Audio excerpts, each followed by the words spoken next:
When will leaders lead? Our people are watching.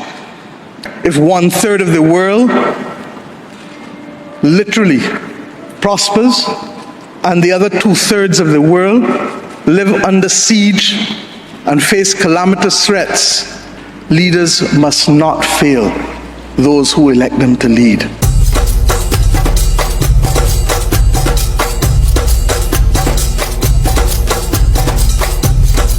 Your Royal Highness, Excellencies, distinguished guests, ladies and gentlemen, the pandemic has taught us that national solutions to global problems do not work. We come to Glasgow with global ambition to save our people and to save our planet, but we now find three gaps. On mitigation, climate pledges or NDCs. Without more, we will leave the world on a pathway to 2.7 degrees, and with more, we are still likely to get to 2 degrees.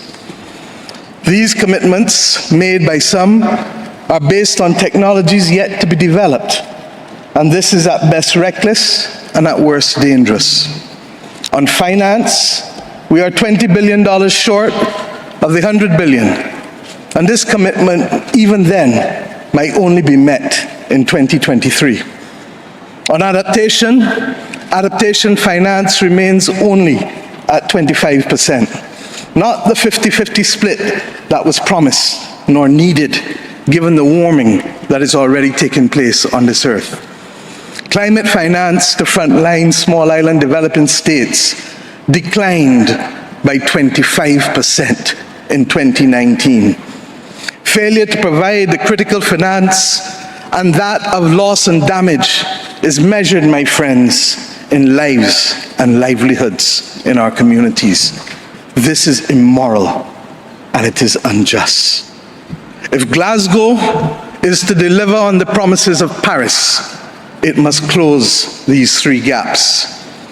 So I ask to you, what must we say to our people living on the front line in the Caribbean, in Africa, in Latin America, in the Pacific, when both ambition and regrettably some of the needed faces at Glasgow are not present?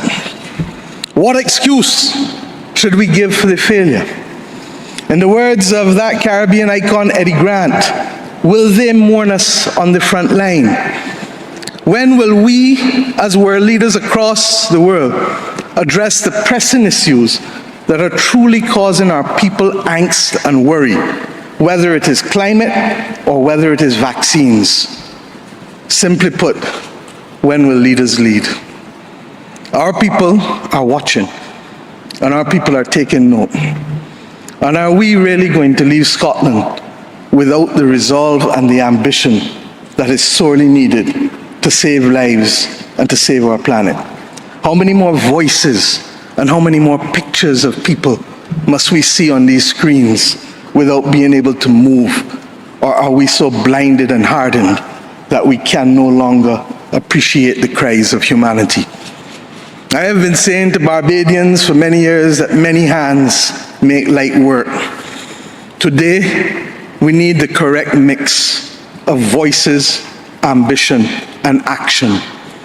Do some leaders in this world believe that they can survive and thrive on their own? Have they not learned from the pandemic? Can there be peace and prosperity if 1/3 of the world literally prospers and the other 2/3 of the world live under siege and face calamitous threats to our well-being? What the world needs now, my friends, is that which is within the ambit of less than 200 persons who are willing and prepared to lead. Leaders must not fail those who elect them to lead. And I say to you, there is a sword that can cut down this Gordian knot, and it has been wielded before. The central banks of the wealthiest countries engaged in $25 trillion of quantitative easing in the last 13 years. 25 trillion.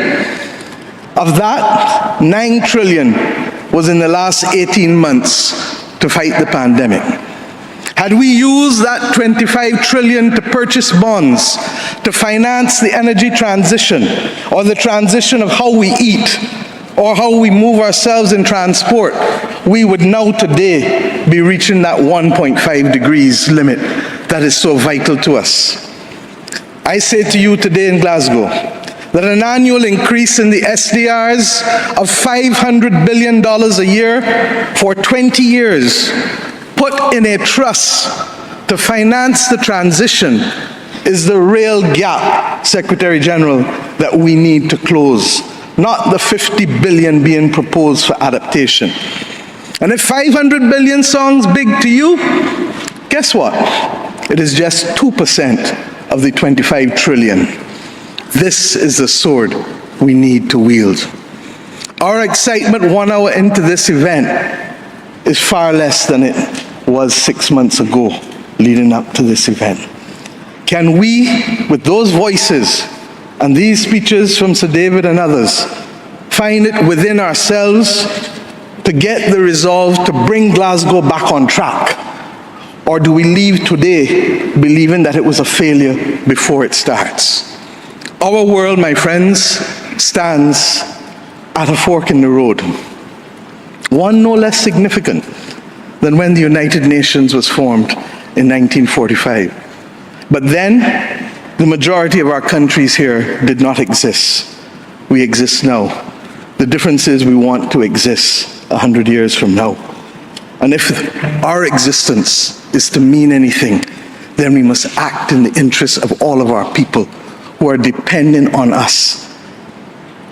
And if we don't, we will allow the path of greed and selfishness to sow the seeds of our common destruction.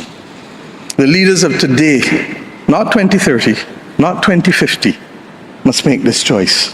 Our people, the climate army, the world, the planet, needs our actions now, not next year, not in the next decade. Thank you. Bad leadership is not confined to the walls of corporate boardrooms. It permeates every level of society, from political institutions to community organizations. But what exactly characterizes bad leadership on a global scale, and what are its far-reaching consequences? Bad leadership manifests in various forms across the globe, from corrupt politicians who prioritize personal gain over public welfare, to authoritarian regimes that suppress dissent and trample on human rights. But regardless of the context, the effects are uniformly destructive. In countries plagued by bad leadership, we see widespread disillusionment, anger, and unrest among the populace. Citizens grow wary of broken promises, economic instability, and a lack of accountability from their leaders. Our leaders are supposed to serve us, but instead, they line their pocket while our community suffers. When leaders prioritize their own interests over the needs of the people, it erodes trust in government institutions and undermines democracy itself. Moreover, bad leadership on a global scale perpetuates inequality and exacerbates social and economic disparities. In countries where corruption runs rampant and resources are mismanaged, marginalized communities bear the brunt of the consequences. They lack access to basic services like healthcare, education, and clean water, perpetuating a cycle of poverty and deprivation. So what can be done to address the epidemic of bad leadership on a global scale? It starts with holding leaders accountable for their actions and promoting transparency and good governance. International organizations and civil society play a crucial role in advocating for human rights and democracy principles. Bad leadership may be a global epidemic, but it's not insurmountable. By raising awareness, fostering collaboration, and demanding accountability, we can work towards a world where leaders truly serve the common good. Thank you for watching, and do not forget to like and share your thoughts in the comment box below. Until next time, cheers and have a good one.